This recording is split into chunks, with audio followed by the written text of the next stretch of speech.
சில பேருக்கு சொல்லி நம்ப முடியாது. ஆனால் நான் நம்புவேன். ஒரு வார்த்தை வெளியே வந்துருச்சுன்னா நான் நம்பிடுவேன்.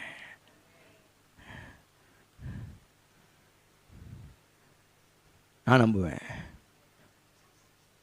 ஏன்னா அவரை நம்புறதுக்கு கண்மூடித்தனமாக நம்பிடுவேன். மனுஷனை நம்ப தான் கொஞ்சம் அப்படி அலர்ட்டாக இருப்பேன். பயம் ஜாஸ்தி இருக்குது இப்போ கூட. ஆனால் அவரை நம்புறதுக்கு அப்படி நம்புவேன். அவர் சொல்கிறாரு, நம்புறதுக்கு கொஞ்சம் அப்படியே இடிக்குது. பேசும்போது பாருங்கள், பிரசங்கம் கேட்கும்போது நீங்கள் நல்லா கேட்பீங்க.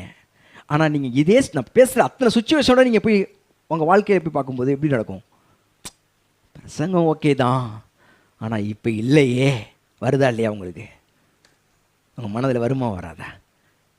பாசு சொல்லுவார் தான், அவருக்கு என்ன தெரியும் நம்ம பிரச்சனை அப்படின்னு நினைக்க வருமா வராதா?